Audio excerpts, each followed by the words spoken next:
Boa tarde a todos. Dando continuidade à nossa agenda de conteúdos aqui do Main Stage, gostaria de apresentar ao nosso próximo palestrante. O tema dessa sessão vai ser a apresentação desse estudo de mercado brasileiro de data centers e temos a honra de contar com o Luiz Fernando Vieira de Quevedo, que é estrategista de TI e especializado em segurança cibernética, design e estratégia de data center. Luiz, bem-vindo mais uma vez ao nosso palco aqui do DCD Connect, e o palco é todo seu. A palavra é sua. Muito obrigado. Eu que agradeço pela oportunidade. Bom, boa tarde, pessoal. É um grande prazer estar aqui no evento do DCD novamente, compartilhando um pouquinho sobre o estudo de mercado do Data Center Dynamics fez no Brasil. Então, de acordo com o grupo de DCD Inteligência, faz uma série de estudos mundiais e nós fizemos o estudo do mercado brasileiro. Esse estudo, ele não é apenas uma mera pesquisa de mercado envolvendo todos os participantes do congresso e uma série de pesquisas online. Ele é muito mais amplo.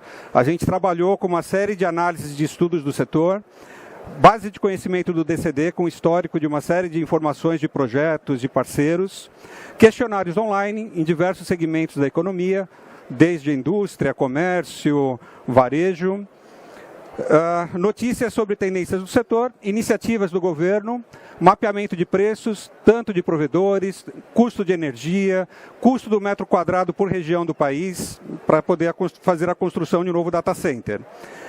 Iniciativas do governo, incentivos fiscais e entrevistas com os principais especialistas do setor, né? Especialistas, provedores, players, empresas de engenharia e construção, muitas delas aqui presentes conosco, e também o setor imobiliário e o setor de utilities. A abordagem foi bem ampla nesse estudo, são mais de 200 páginas no relatório, desde projeção de crescimento do mercado, fundos de investimento, cenário competitivo da América Latina, políticas públicas, demandas nacionais e internacionais, população brasileira, PIB regional, estatísticas de acesso, contratos de telecomunicação ao redor do país, tendências do setor, sustentabilidade, custos de energia, custo imobiliário e assim por diante.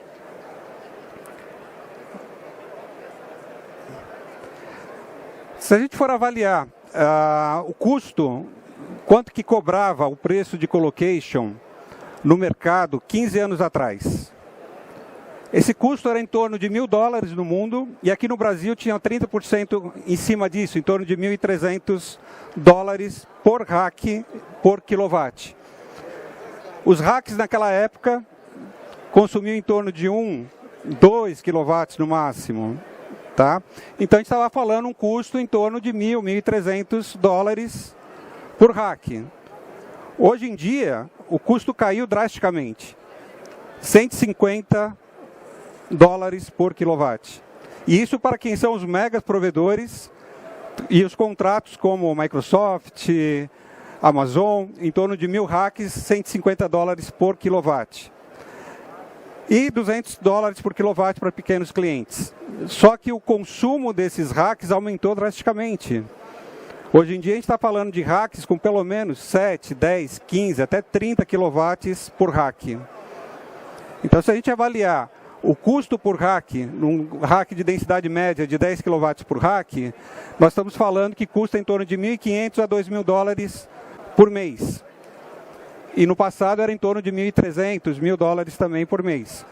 Só que o custo para manter esse mesmo rack aumentou drasticamente, porque aumentou o consumo de energia, aumentou a climatização. E isso tem um impacto direto na oferta de demanda e na oferta de serviços. Os grandes players de mercado, eles vão entrar com 1.000 racks no seu data center. O que eles vão fazer com o preço? Vão forçar o preço para baixo.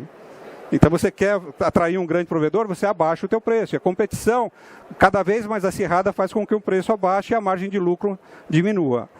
Ainda assim, se a gente for avaliar a curva de tendência do mercado brasileiro de data center, a gente está falando, esse é um estudo da Ariston, e igual ao mesmo resultado da Report Linker, o universo saltando de 2,88 bilhões de dólares para 4,43 bilhões de dólares em 2028. Aqui nós temos um outro estudo da Mordor Intelligence, Esse estudo ele coloca um pouquinho mais para baixo, mas mesmo assim chega a 3 bilhões de dólares, lá em 2028. Então, nosso mercado está crescendo drasticamente. E por que esse mercado de data center está crescendo muito? Em função das novas tecnologias, inteligência artificial, a internet das coisas, automação, robótica, tudo isso tem feito o país depender cada vez mais da tecnologia. E onde há dinheiro, onde cresce dinheiro, os fundos de investimentos têm feito o quê? Antes, esses fundos, grandes fundos de investimentos, eles investiam em infraestrutura crítica dos países, sejam aeroportos, portos, rodovias e uma série de outras iniciativas de utilities, de energia e de água.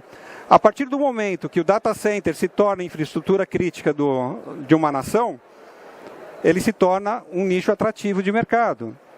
Então, grandes fundos de investimentos passaram a investir no segmento de data center. Então, você vê, nos últimos anos, uma enorme quantidade de transações de compra, venda de data center. Eu comprei, revendi, passou de um, passou para outro. Esse mercado está muito aquecido no mundo inteiro, e não apenas no Brasil. E o Brasil tem atraído muito esses fundos de investimentos por uma questão muito especial. A nossa energia é a mais limpa do mundo.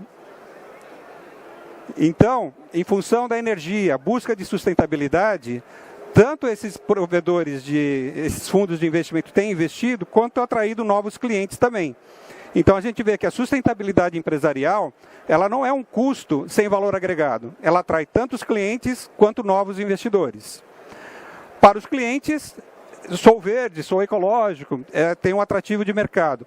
Para os investidores, quanto mais sustentável você é, menor o seu custo e maior a sua margem de lucro. Então, se o teu data center é mais eficiente, você tem uma eficiência energética nesse data center, aumenta a margem de lucro também. Então, não é só uma visão sustentável, ecologicamente correta. E por esse motivo, os grandes players de mercado de data center têm buscado cada vez mais certificações em eficiência energética.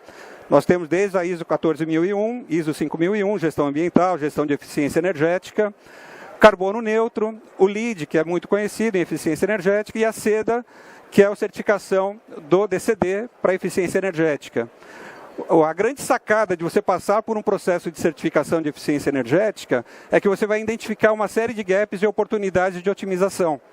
Então, mesmo que você não obtenha a certificação, o simples fato de você passar por um exercício, você consegue identificar uma série de oportunidades de otimizar o seu custo de data center. PUE chegou ao limite tradicional por climatização a ar. Então, a gente vê que o Uptime faz uma série de estudos, e o PUE começou lá em 2.5, em 2007, 2008, uma série de iniciativas, corredor quente, corredor frio, e assim por diante, free cooling, e o consumo de energia foi ficando mais eficiente. Mas você vê que agora, para o final de 2021, 2022, esse número tem começado a subir novamente. Então, ele já chegou no limite. Você não consegue, com ar-condicionado tradicional, com fluxo de ar, otimizar mais do que isso. E outro fator que tem acontecido é que a maioria dos provedores, eles ainda trabalham dentro dos 30 kW por rack, aqui no comecinho. Mas tem surgido grandes equipamentos de inteligência artificial com maior densidade por rack, eles consomem mais energia. Em vez de uso de CPU, você já está utilizando GPU. Essas GPUs, principalmente a NVIDIA, está nadando de braçada nesse mercado. Eles estão fazendo parceria com os principais players de equipamentos, os principais provedores, parcerias com o VMware, por exemplo, e Microsoft, onde você consegue ter uma placa aceleradora gráfica nesse equipamento, e numa máquina virtual que você cria nesse ambiente, você consegue ter o benefício da aceleradora gráfica desse ambiente. Então, o grande conceito de metaverso, computação gráfica, se torna cada vez mais difícil você identificar hoje em dia se uma cena é real ou virtual, tá? Nessa cena digital. Então, esse consumo cresceu drasticamente. Qual o problema disso? O problema é que o consumo energético por rack ou por metro quadrado, ele está aumentando drasticamente ao longo dos anos. E quando a gente fala até 20 kW por rack ou por metro quadrado do data center, você consegue climatizar com fluxo de ar.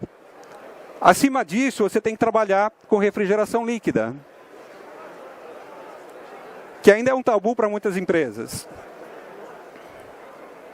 E aí nós temos refrigeração líquida, tanto com água circulando internamente por dentro dos equipamentos, refrigerando os principais componentes, processador, memória, quanto por imersão. Então isso aqui não é água, é um líquido dielétrico, onde você mergulha num tanque o equipamento e você consegue refrigerar de uma forma mais eficiente. O grande vilão de consumo de energia do data center é justamente o ar-condicionado. Cerca de 45% a 50%, dependendo da otimização, você consome de energia.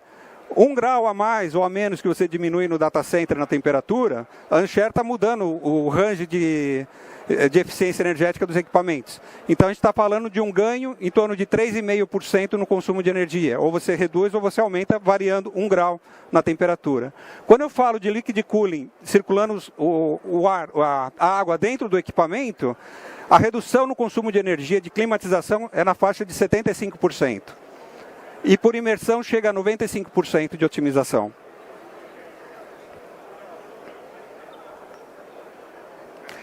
Aqui no Brasil, liquid cooling, circulando água dentro dos equipamentos, isso já é uma realidade há muito tempo. Mas por imersão está num processo ainda de evangelização. Ninguém está utilizando liquid cooling por imersão aqui no Brasil. Aqui é a pesquisa que a gente fez.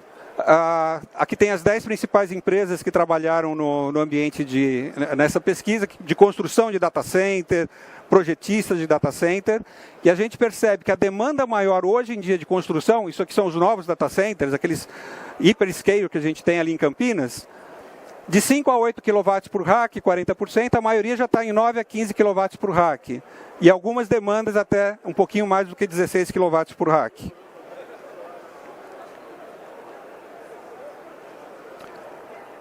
Aqui seria a máxima que eles já programaram, que eles já fizeram de projetos de data center.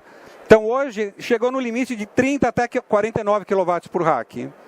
A gente vê que ali ele já está naquele limite onde o ar-condicionado tradicional não dá mais conta. Então se a gente estiver pensando nos próximos 5, 8 anos para frente, obrigatoriamente todos os data centers estarão utilizando liquid cooling, seja por imersão ou com líquido passando internamente dentro do equipamento. Quando a gente fala de sustentabilidade, normalmente a gente fala de redução de consumo de energia, melhores práticas de climatização, mas também tem um outro fator que é o ciclo de vida dos servidores. Se você for olhar antigamente, ali em 2015, a troca dos servidores, aqui era de 1 a 2 anos, até 3 anos, que era a garantia do equipamento, você trocava de equipamento no data center, porque perdia a garantia, você tinha problema de manutenção, e o ganho de performance era tão alto de um ano para outro, que se você ficasse com um hardware antigo, você perdia em performance e gastava muito mais em licenciamento de banco de dados, por exemplo. Uma licença de Oracle chegava a custar mais de R$100 mil por processador. Se você tem um processador mais eficiente, faria mais sentido eu trocar a máquina com maior frequência. À medida que o tempo foi passando, 2019, 2020 principalmente, teve a pandemia. O que aconteceu com a aquisição de equipamentos? Crise dos chips. Ninguém conseguia comprar equipamento e a entrega num prazo tão rápido, né? Teve uma ampliação drástica. Isso foi para gerador, no-break, servidor, storage, tudo. Virou um caos. Virou um caos, eu tenho que manter isso no meu data center por mais tempo. Facebook, Meta, Amazon, Microsoft, antigamente era 3 anos por o ciclo de troca dos equipamentos, ampliou para 4 e hoje já está em 5 anos o ciclo de troca dos equipamentos. E essa pesquisa do Uptime foi com 667 participantes. E a gente percebe que ano a ano está aumentando, mais de 54% da troca de equipamentos hoje em dia está na faixa de 5 anos, de 4 a 5 anos. Então, à medida que a tecnologia evolui, você troca disco mecânico por disco SSD. Você reduz os componentes mecânicos desse equipamento. A vida útil dessa máquina é ampliada. Você trabalha com soluções de virtualização e também soluções de aplicações em container, Kubernetes. Você tem um pool de servidores. Se queimar uma máquina, tem um balanceamento de carga e a outra assume. Tá? Então, com todo esse avanço de tecnologia, a gente conseguiu prorrogar a vida útil dos equipamentos. O que é importante para os provedores? Eu vou fazer um contrato com Amazon, Microsoft, Facebook, eles estão pressionando para custos mais baixos e contratos de curta duração. 2 anos. Faz sentido, se o ciclo de vida da máquina dele é de 5 anos, 4 ou 5 anos, trocar de data center a cada 2, 3 anos? Não faz sentido. Então é um poder de barganha que você pode ter junto com os seus clientes de prorrogar o contrato. Tá bom, eu vou te fazer mais barato, mas eu vou garantir um contrato mais amplo. Porque se você for ver hoje em dia, Microsoft, Amazon, Facebook já estão com projetos em andamento de construção de data centers, mega data centers no Brasil. Na região de São Paulo, Campinas e outras regiões também. Outro fator que tem atraído o mercado brasileiro. Novos cabos submarinos Brasil e Europa. E Estados Unidos também. Nós tivemos em 2021 o lançamento do Ela Link, ampliou de 0,02 terabits por segundo para 72 terabits por segundo a comunicação com a Europa. Tem um novo cabo do Google, o Firmina, já era para estar implantado, teve um atraso no processo, deve ser implantado até o finalzinho de 2023, começo de 2024, ampliando ainda mais a conexão do Brasil, Argentina, Uruguai e Estados Unidos. Tudo isso tem trazido esse mapeamento dos links de comunicação e a gente vê aqui no Brasil. Quem gosta do Nordeste, Fortaleza, a maioria dos cabos chegam aqui em Fortaleza. Onde estão a maioria dos data centers do Brasil? Aqui para baixo. Só que com isso, a latência está muito mais rápida em Fortaleza para a Europa e Estados Unidos do que aqui embaixo no final do Brasil. Por isso que o Google está lançando um novo cabo para vir direto para cá para melhorar a otimização. E não é apenas fibra submarina. A parte de fibra, nós estamos trabalhando também com as fibras terrestres. Hoje são 730 mil quilômetros de fibra no Brasil. Terrestre, 123 mil quilômetros. E crescendo muito rápido aqui na região do Nordeste e Amazônia. Então tem projetos de expansão em todo o território nacional na parte de fibra. A conectividade está cada vez mais rápida. Tivemos o leilão do 5G em 2021. Para que isso funcione com qualidade, você precisa de fibra ótica em todo o país. Então está crescendo drasticamente, um valor enorme de investimento em todo o território nacional na parte da rede 5G. Isso vai acelerar ainda mais a jornada de transformação digital em diversos setores. Telefônica, agosto de 2023, firmou um contrato com a Starlink para revenda de conexões via satélite no mundo todo. Foco principal, América Latina e Amazônia. De forma muito rápida, você coloca uma internet de boa qualidade disponível. População brasileira, outro atrativo do mercado de data center no Brasil. São 203 milhões de pessoas na nossa população, esse foi o último censo, distribuído em todo o país. A gente vê ali ainda uma concentração muito grande no Sudeste.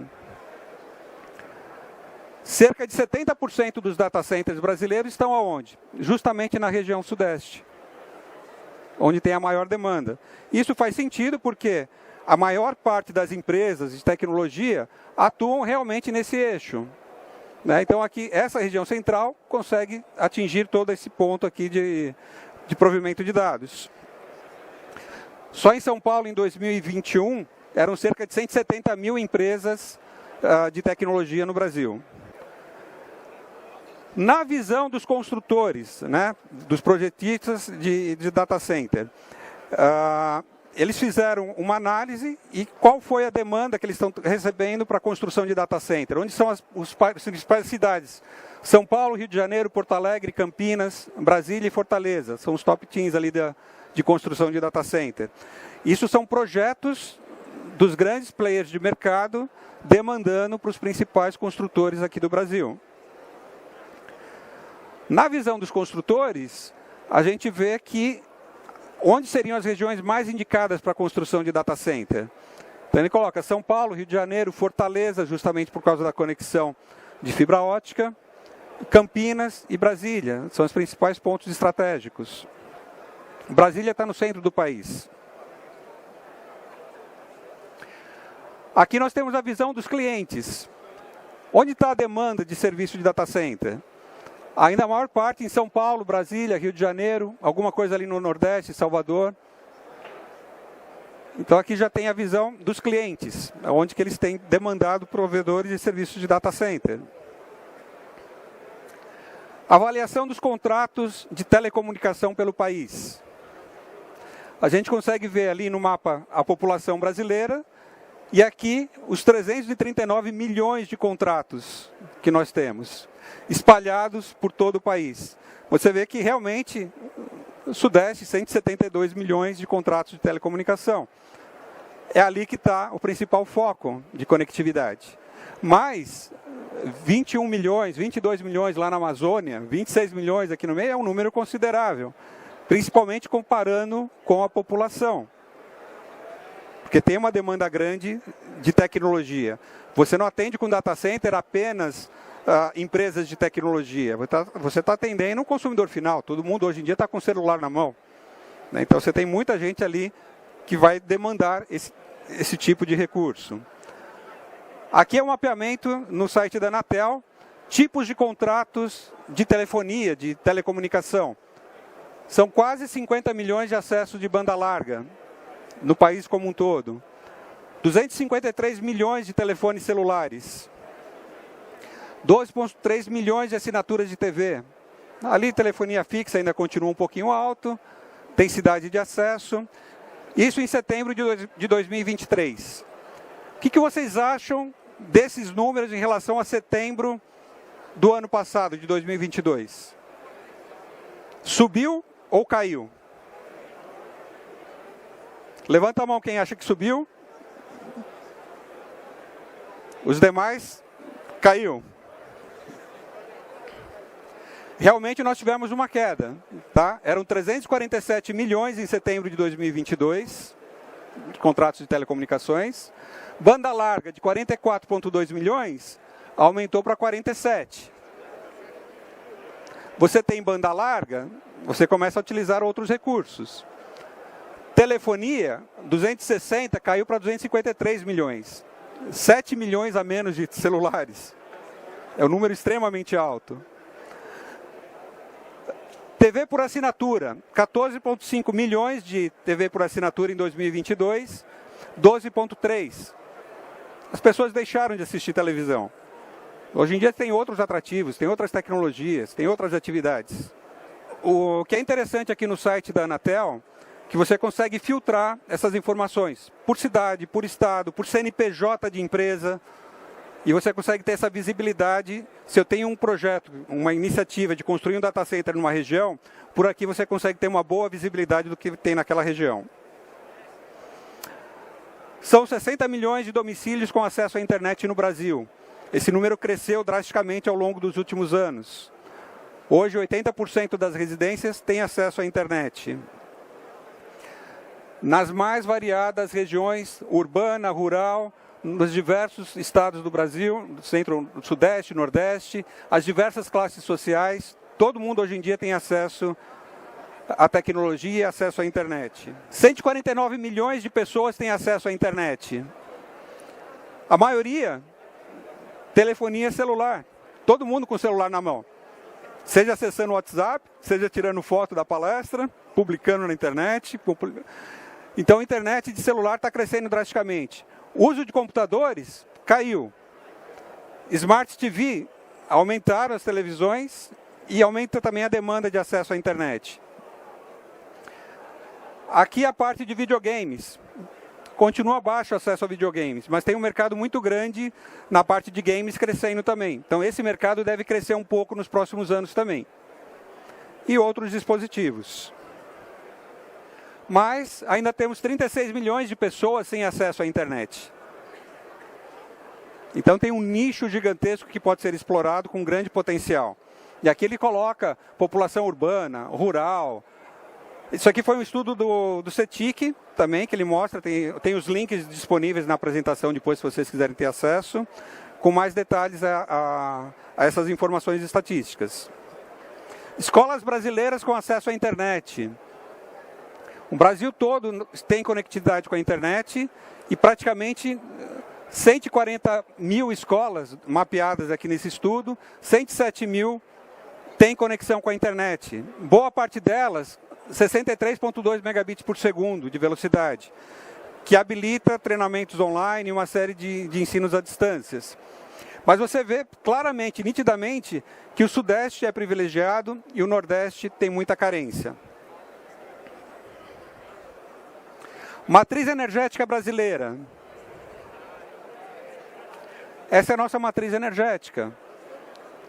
A maior parte é hidrelétrica, mas ainda para o Nordeste, gás natural, óleo diesel, biomassa, carvão ainda numa determinada região ali embaixo.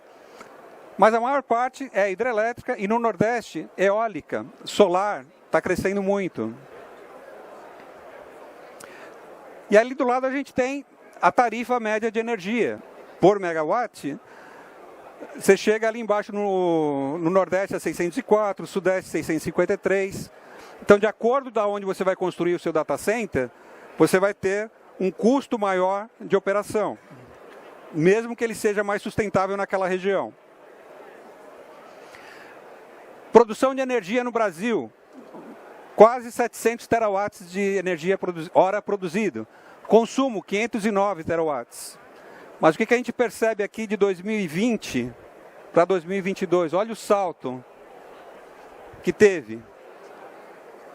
O consumo de energia aumentou drasticamente, a oferta de energia também aumentou, seja energia eólica, energia solar, mas está crescendo drasticamente. Quando a gente fala de um data center hyperscale, nós estamos falando de um consumo de um único conjunto de data centers de 80 mil, 120 mil casas, num único complexo de data center. Então a tendência é crescer muito também esse consumo. Bom, aqui a gente tem a produção de energia no Brasil, o preço da energia e o consumo. Sudeste, campeão de consumo de energia. Análise competitiva na América Latina. Esse é um estudo que foi realizado pelo Data Center Cost Index 2022, onde ele aponta o custo de construção de um data center nas diversas regiões do mundo, ao redor do mundo. De 6 a 12 dólares por watt é o preço de construção no mundo. São Paulo está ali, 8 dólares por watt. No conceito da América Latina, nós estamos até que mais ou menos bem colocados por esse estudo. Mas aqui a gente tem um outro estudo da Agência Brasileira de Desenvolvimento Industrial, junto com o Ministério de Desenvolvimento e Comércio, feito pela Frost & Sullivan em Prospectiva. Esse relatório foi entregue em dezembro de 2022, foi em 2021, 2022 que foi feito o estudo, e constata que o Brasil, para construir um data center de 1 megawatt, 53,2 milhões de reais. Enquanto no Chile 39, 33 na Colômbia e 25 na Argentina. Custo operacional por mês. No Brasil, 3,71 milhões. Chile, 2,46. Colômbia, quase 2 milhões. E Argentina, 1,67. Você, como gestor público, querendo atrair projetos de data center, o que você faz com esses números? Que o governo tem feito uma série de iniciativas para otimização, de redução de impostos. Então a gente tem aqui, na parte de CAPEX de construção de um data center, cerca de 23% são impostos. Na parte de OPEX, 27%. Então tem uma série de iniciativas que estão sendo feitas pelo governo federal, estadual e municipal para estimular o crescimento do mercado de data center no país. Desde geração de energia, a parte, deixa eu colocar aqui nesse outro slide, tem mais algumas informações. Uma série de ações de curto, médio e longo prazo. Tá? Isso entra desde isenção de IPTU para data center, redução dos impostos da carga tributária em cima do fornecimento de energia, criação de condomínios para a construção de data centers com projetos pré-aprovados. Então, ele define mais ou menos uma região estratégica para o país, mais perto de uma hidrelétrica, mais perto de um ambiente mais adequado, para você construir seu data center, com projetos semi-aprovados. Então, você consegue rapidamente construir um novo data center. E aí vai uma série de avanços do governo para incentivar a construção de data centers. Foco principal, redução de CAPEX e OPEX, elevar a segurança energética no país, criando mais ampliação das hidrelétricas, energia solar, energia eólica, suprir mão de obra qualificada. A parte de treinamento é fundamental, porque você vai construir um data center numa região que não tem ninguém lá capaz para poder operar esse data center. O que você faz? Tem que trazer de outras cidades. Hoje a disputa por profissionais está muito grande. Você entra aqui um Microsoft para entrar no mercado de data center e você trabalha num player A, B ou C. E ela está demandando, ela vai pagar para você às vezes mais do que você recebe. Então ele sai de um player de conhecido de mercado para ir para a Microsoft, para o Facebook, para o Google. Então tem a parte de capacitação, junto com FATEC, ZTEC, eles estão trabalhando nisso também. Uma série de políticas públicas para atrair investimentos em data centers. A gente começa desde a estratégia brasileira para a transformação digital do país, com uma série de iniciativas. Plano Nacional de IoT, vou mostrar um pouquinho para vocês o que tem sido feito. LGPD, que entrou em vigor, a lei de 2018 foi entrar em vigor só em 2020, obrigando os principais players a terem data centers no país. O que eles fizeram? Construíram um data center? Não, eles utilizaram o Data, Tivity, os principais players de data center para a hospedagem dos principais players de cloud. São Paulo, em 2020, foi o pioneiro em decretos e incentivos fiscais para a atração de data centers. E, inclusive, foram visitar outros países para trazerem os data centers para cá. Trouxeram a Amazon para o Brasil. Foi em virtude deste decreto. Tá, teve uma visita do governo já lá na Amazon e trouxeram para cá. Rio de Janeiro, em 2021, fez o mesmo. Aqui, Fortaleza, em 2022, tá, que fizeram os incentivos fiscais. 2021, Lei 14.133 de licitações, ampliou o prazo de licitação de vigência contratual de 5 anos para 15 anos. Imagina o governo contratar um sistema de cloud ou fazer um colocation num ambiente de um determinado provedor. A cada 5 anos termina o contrato. Então ele tem que ter uma licitação nova para a mudança de data center. Quanto tempo leva para mudar um data center? Eu fiz a mudança da Prodan do Ibirapuera para Barra Funda. Foi meses de projetos e um custo elevado para fazer a mudança.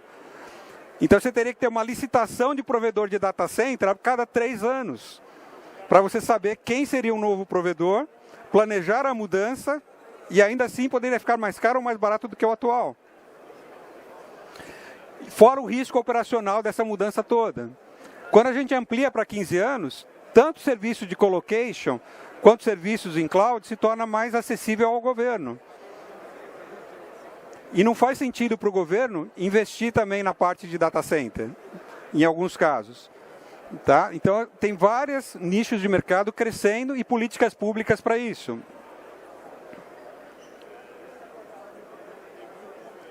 Plano Nacional de IoT.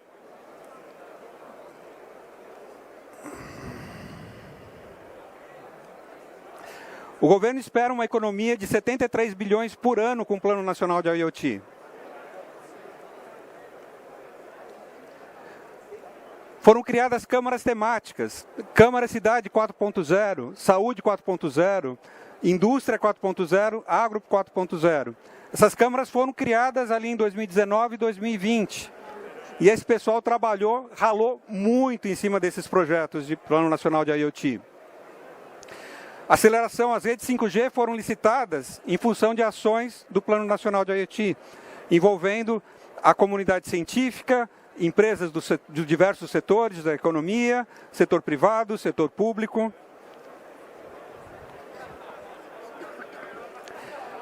Lançaram uma portaria para isenção de impostos. Então, portaria 309, regras para isenção de impostos. Em cima dela foram lançadas uma série de outros decretos e portarias. Mais de 2.514 itens com isenção total de impostos de importação. Itens de robótica, itens de automação, justamente para fomentar esse mercado de automação no país. Frentes de financiamento, tanto do FINEP, BNDES e uma série de outras, dando dinheiro para você investir em projetos de automação, com baixo custo. Pessoal trabalhando, né? Notas técnicas da Câmara da Indústria 4.0. Uma série de manuais de automação industrial. Estudos de melhores práticas, tecnologias, tudo isso para incentivar a indústria 4.0 no país. Cidades inteligentes, a mesma estratégia, promovendo uma série de ações de como tornar as cidades melhores e mais sustentáveis. Câmara do Agro 4.0, agronegócio está crescendo muito. O que tem de startup que surgiu nesse segmento ofertando novas soluções, com drones, visão computacional, uma série delas crescendo no agronegócio. Então existe uma série de ações visando justamente fomentar o uso de tecnologia. Eu queria que vocês prestassem atenção nesse vídeo curtinho. Come take a look at this. Mr. Daniels. Look at this. What's this? The numbers, they keep getting bigger and bigger. The clicks are off the charts. Yeah. Yoshi, it's Walter. We're back. Yes, sir!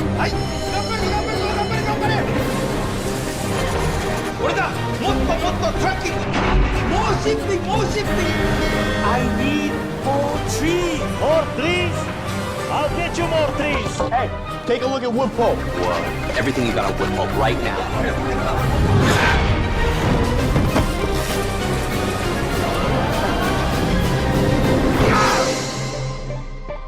E de repente, He really loves that thing.